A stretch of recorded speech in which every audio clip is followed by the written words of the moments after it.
G'day everyone, just coming here from the back of the Medina, where we've just woken up.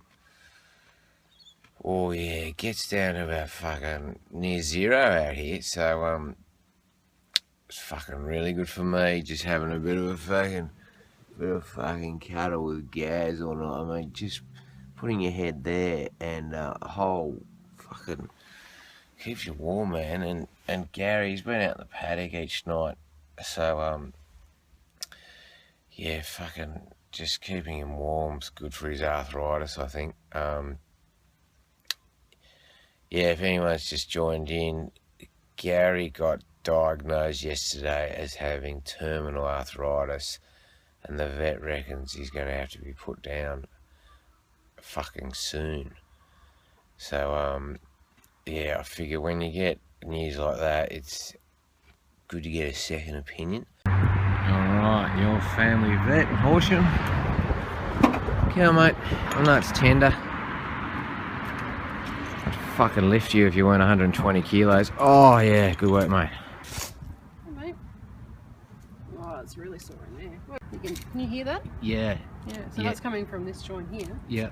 But there's also pain in that one. Sorry, mate. So it could be arthritis down there as well. Yeah, definitely. There's no sign of soft swelling, which I would expect with an abscess. The other thing is potentially you could have a crack in one of those little bones. The issue is, unfortunately, with goats, we don't have registered long-term pain relief like we do for dogs and cats. Oh, right, okay. So that becomes a problem. Yeah. Now, obviously, that means that, you know, we can't just keep him on painkillers knowing exactly what effect it's going to have. And there's no real other treatment of arthritis or cracks or anything like that, is there?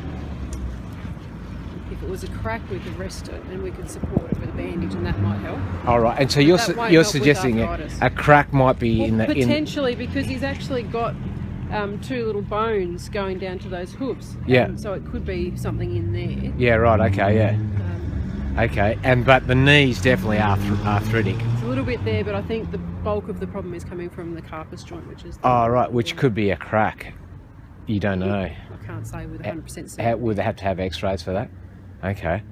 Well, that's a bit of light. I mean, we've just got to go with whatever happens, but we might go for an X-ray. We could manage that. And would this be helping with arthritis or not? The anti-inflammatories, absolutely. Oh, that's both to get. This one's an anti-inflammatory, and this one is here. Different families. Yeah. And you can definitely use either of those. Yeah. But like I said, neither of them have been designed for long-term use. Yeah. In ruminants, but certainly not in goats, because there hasn't been the research in goats like there in cattle and sheep. And also, she was saying that basically, if that doesn't work within 3 days, it's probably not a good sign. The fact that's correct. Yeah, because if it's not going to provide any pain relief within 3 days, it doesn't matter how long you use it, you're not going to get pain relief. Yeah, right. That's the problem. Yeah, okay. Right, okay. So basically, it is pretty serious. Very serious. Yeah. And like, he's such a big 120 kilogram goat on 4 spindly legs. And 60% at least is carried on the front legs. Is it? So it's not evenly distributed. You have more weight on your front legs than your back legs. Okay, right. So it's not like a dog where they can get around on 3 legs. It wouldn't be a very highly practiced procedure to take a leg off a goat. Yeah. It's not something that many people would try. No. And we find with the bigger the dog, the less well they do. Yeah, no bionic legs for goats. There probably is. It just depends how much of this stuff you've got. It would be possible somewhere. Really? Not with me, but somewhere. I've seen them. Not in the Horsham vet, you don't put bionic legs on goats? Yeah. No. But I've seen them make things for other animals, and I reckon they've done one for an elephant. So oh really? Yeah. If they can do an elephant, they can definitely do a goat. Yeah, right, okay.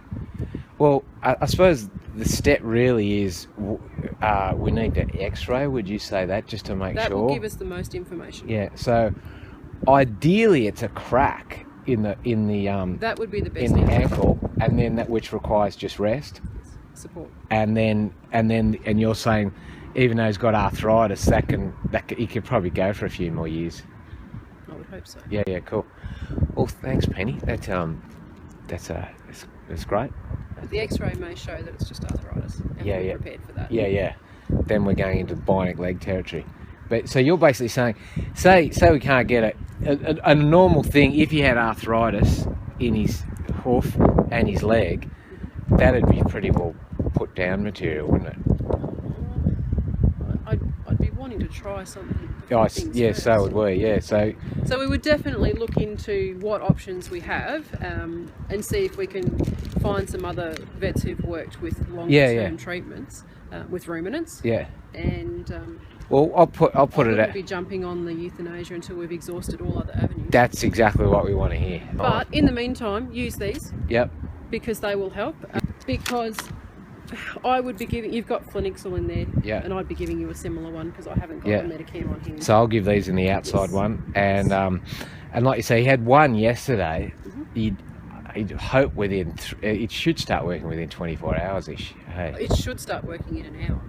All right, okay. You should see some. So he definitely has improved, but it's still dicey. So.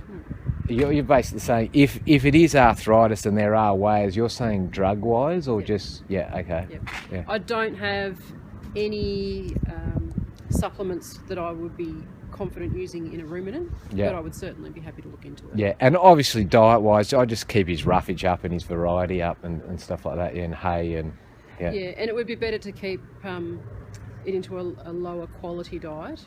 Higher proteins and things can exacerbate some of these sort of problems. We'll try and keep his weight lower side. quality, as in keep his weight low. Yep, definitely. And keep him off things like really lush foods. And I imagine he probably doesn't like clover, which would be a main culprit, because goats I've had in the past have not liked clover. Oh, he does like a bit of clover, but he doesn't go berserk on it. So you're saying the lush grass, keep him off that. Yep. Keep him on the rough stuff. Yep. The hay and stuff, definitely. Cool. Because anything that's really rich can actually hot them up, is the term, and it just tends to increase blood flow and things, and you can get problems with inflammation in the feet just from that. Oh, okay, yeah. And we want to avoid that at all. Okay, well, we might be able to diet-wise get him back, and also getting him to probably a warmer climate's probably better, isn't it? It could help. Yeah. Might get you to Queensland, mate. It helps people. We're gonna work this out, Gaz. Fucking put everything we can into making sure you're going to be all right. Oh yeah.